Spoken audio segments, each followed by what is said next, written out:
महाशिवरात्रि ये केवल एक पर्व नहीं बल्कि भगवान शिव की असीम कृपा की पावन रात्रि है। कहा जाता है कि इस रात सच्चे मन से किया गया व्रत और जागरण जीवन के सभी कष्टों को दूर कर देता है। प्राचीन समय की बात है। एक शिकारी था जिसका नाम था गुरुध्रुव। वो जंगल में शिकार करके अपने परिवार का पालन पोषण करता था। वो कठोर स्वभाव का था और जीव हत्या को ही अपना कर्म मानता था। एक दिन वो शिकार की तलाश में जंगल गया, लेकिन पूरा दिन बीत गया, उसे कोई शिकार नहीं मिला। धीरे धीरे रात गहराने लगी।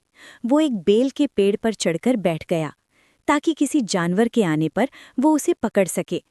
उसे बिल्कुल भी पता नहीं था कि उस पेड़ के नीचे एक शिवलिंग स्थापित था।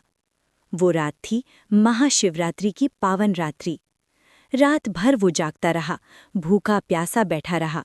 समय बिताने के लिए वो बार बार बेलपत्र तोड़कर नीचे गिराता रहा और अनजाने में वे बेलपत्र सीधे शिवलिंग पर अर्पित होते रहे। इस प्रकार उससे अनजाने में ही व्रत भी हो गया और रात्रि जागरण भी। रात के पहले प्रहर में एक हिरनी वहां पानी पीने आई। शिकारी ने धनुष उठाया। तभी हिरनी बोली, हे शिकारी, मुझे जाने दो, मैं अपने बच्चों को अंतिम बार मिलकर लौट आऊंगी। उसकी विनती सुनकर भी शिकारी का हृदय नहीं पिघला, पर किसी कारणवश उसने उसे जाने दिया। दूसरे और तीसरे प्रहर में भी ऐसा ही हुआ। हर बार हिरनियां आईं और वापस लौटने का वचन देकर चली गईं। रात के अंतिम प्रहर में वे सभी हिरनियां अपने बच्चों सहित लौट आईं। उनकी सच्चाई, उनका प्रेम और उनका वचन निभाना देखकर शिकारी का हृदय बदल गया। उसने धनुष नीचे रख दिया और कहा, आज से मैं किसी निर्दोष जीव की हत्या नहीं करूंगा।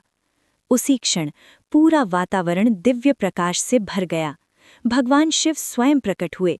उन्होंने कहा, हे भक्त, तुमने अनजाने में ही मेरी आराधना की है। बेलपत्र अर्पित किए, व्रत रखा, जागरण किया और सबसे बड़ा पुण्य, दया का मार्ग अपनाया। भगवान शिव ने उसे मोक्ष का आशीर्वाद दिया। तभी से माना जाता है कि महाशिवरात्रि की रात किया गया व्रत, सच्चे मन से किया गया जागरण और बेलपत्र अर्पण भगवान शिव को अत्यंत प्रिय है। जो भक्त श्रद्धा और विश्वास से ये व्रत करता है, उसके जीवन से दुख, भय और संकट दूर हो जाते हैं। इस पावन रात्रि में आइए हम भी संकल्प लें कि जीवन में दया, सत्य और भक्ति का मार्ग अपनाएंगे। हर हर महादेव।